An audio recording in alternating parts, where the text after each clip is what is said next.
Yes, today, What's up? another episode of Perspectives and Facts podcast. We have a special guest with us today, Luna, Yes, the DJ slash artist, Jacksonville. She got it popping. She got it lit.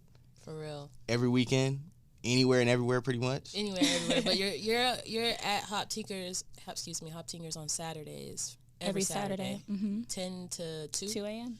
Wow. Yeah, so she got her a spot. So y'all need to make sure y'all check her out on every Saturday. Want a good vibe. Awesome. And we also have my other co-host, Jacara. She is here today. What it do? I am off camera today. We playing her like Parks today off your little podcast. I'm you know definitely what I'm saying? Parks today. She's the voice in the background. And so usually, we have our regular, podcasts have a regular topics, you know what I'm saying? But what we're going to start doing this year is we're going to start doing more like interviews, more one-on-one spotlight on people around the city, local artists, I feel like we know so many creators. cool people. We know a lot of them, you know what I'm saying? Yeah. And before, we start potting, I feel like I always want to give some type of spotlight to people that I feel like are creatives and everything. But it was kind of hard because you don't have a platform, you know what I'm saying? Right. So it's like, okay, let me spend like a year building the platform, giving it some type of credibility, and then like doubling back on year 2 and start kind of, doing interviews, get like a nice set like this where it's comfortable. I'm not like until, hey, come over to like the crib, and then, we got mics set up. Yeah, we got mics set up, you know what I'm saying, in the living room. It's a podcast. It's a podcast. So like I said, just, I'm happy you're here, you know what I'm saying? I'm happy to be here. I was able to, you know what I'm saying, pull the strings, get you in here. So let's start with the first questions, right? So, like, where are you from? Are you from Jacksonville or? Yes, I'm from here. I was raised here. I don't really. Okay, I was born in Daytona. Okay, I don't like Daytona. Okay, it has its parts, but I was raised here my whole life, so I'm from here. I moved twice to. So you from Duval? That's cool. I am. I moved when I was in my early 20s to Baltimore for a year. Oh, Baltimore! Yes. I got niggas in Baltimore. What's up? And then my middle-ish 20s, I moved to. I'm telling my age. I moved to Miami for like 2 years. I know that was. How dope. Oh, was that? It was okay because I wasn't really creating. Gotcha. I wasn't really DJing, so I'm happy that I moved back home and now I'm thriving. Good, love that. Yeah, I'm happy you admitted that because a lot of people who live in Miami or move down there don't like to admit that it's kind of trash. hard. It's not that it's trash. It's like this. It's crazy because it's so much creativity, it's so much to create down there, but the time to create and like the socializing that you'll be doing and the partying, you won't be getting anything done because it's always turn up. It's always, okay, let's go out here, let's go out there. Okay, we're going to drink here. Okay, this is what we're doing. And then just it seems like everybody I know that's a quote-unquote artist that goes to Miami kind of gets stagnant within their work. Mm-hmm. And just like you said, sometimes you do have to go. I wouldn't even say come back home, but you got to go to somewhere that's quiet and that is like, okay, the nightlife. Okay, I can go out, but where's there a lot? There's not a lot to do. Let me just go back home and create. Let me just go back home and just work on my craft. So, right.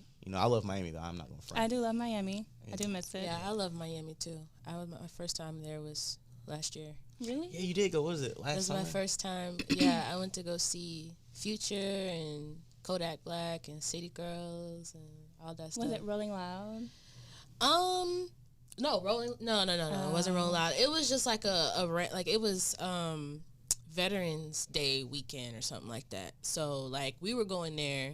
I know we're talking about me now, but we were going there to see my brother play football because he is playing football for FAMU. So kind of ended up going to a whole bunch of other like concerts, but it was crazy. I had a lot of fun. I did. So how long have you been DJing? I've been DJing, I would say about 4 years now, 4 or 5. Wow. Yeah. Mm-hmm. What got you into DJing? Because like that's kind of something that I feel like a lot of people, like everybody wants to do, but nobody wants to really like. Seriously. Yeah, it's like everybody wants to do until they like come over and look at your board and they're like, oh fuck. Yeah, like it's not easy. You do have to learn and practice. I was a producer first, and I always wanted to do something, with music. So I just bought me a board. I was like, I want to try. And I used to actually go to events with Nick Fresh. Yeah. And I used to see him perform. I used to, I had a lot of DJ friends, and they were mostly males. And I was like, I think I can do this. If I can produce, I can DJ, And I bought me like a little $200 board like 5 years ago. And that's where I started. I practiced, and YouTube was my best friend.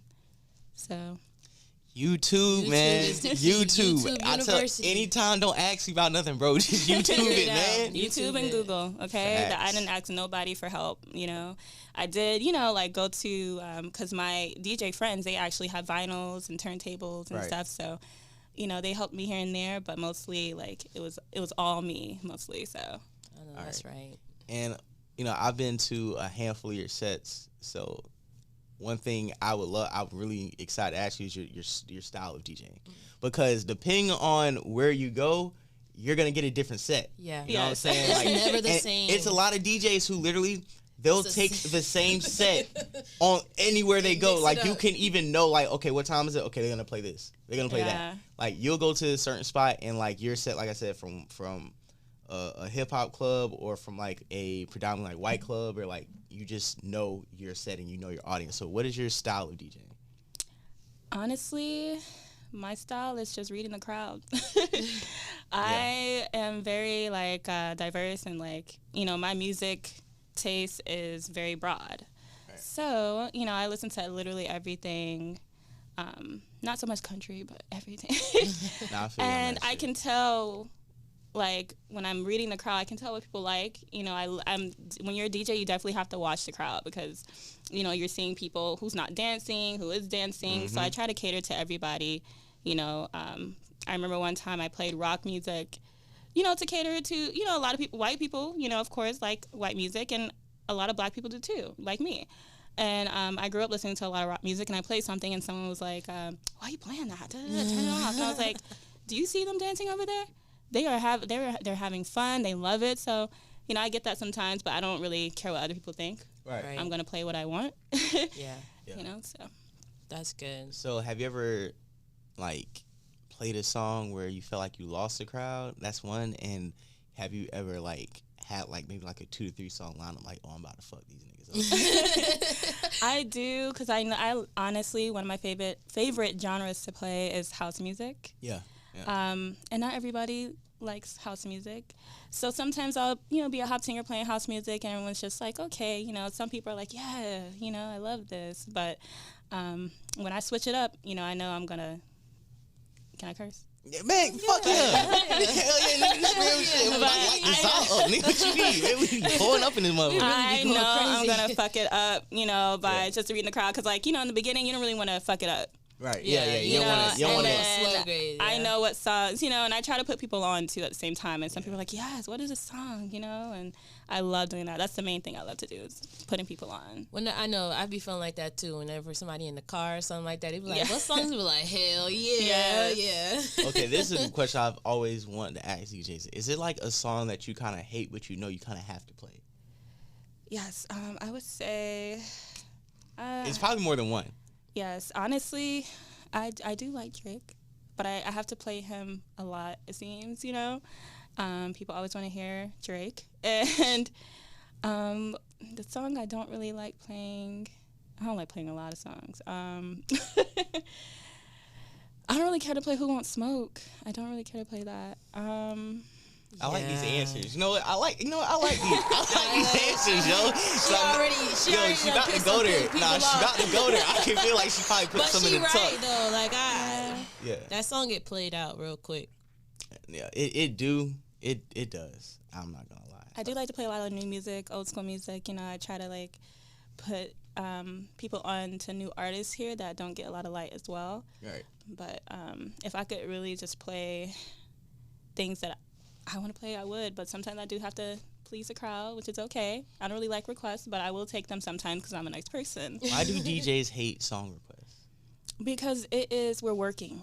And people are coming up in the middle of my transitions and stuff. And I'm like, oh, my God. I'm like, okay, I can't listen to you and try to, you know, take your requests at the same time. And, you know, you're supposed to trust the DJ. You know, you're supposed to believe that they're going to play good music. And if you don't like it, I feel like you should leave, you know. You can't just be like, oh, you need to play this, you need to play that all the time. Like, you know, that's really just, like, annoying to the DJ.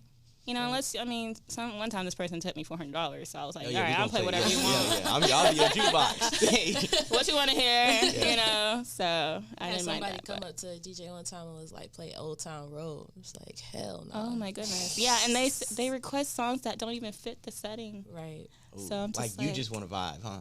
You can go to your right. car real quick. Yeah. Put them headphones on.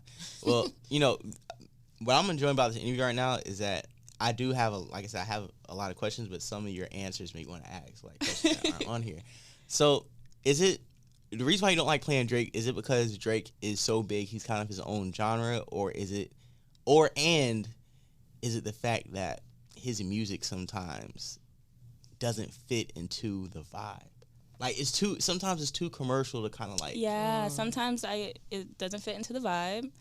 And sometimes it's just like, to me, I play it so much, I'm like, I have to play this again and every Saturday. You know, like I don't want to play the same thing every Saturday. I want to kind of switch it up. It's kind of like what you said, you know? but like you're expecting, like you kind of already know what the set is gonna be. So to kind of keep people on their toes to where they don't know what you got coming. Yeah, I get you. But again, we're here in Jacksonville, so I have to cater to the crowd, you know, and make sure they're having fun. I love to make people happy. So I'll say this last thing I'll say about Drake, because it's not a Drake segment.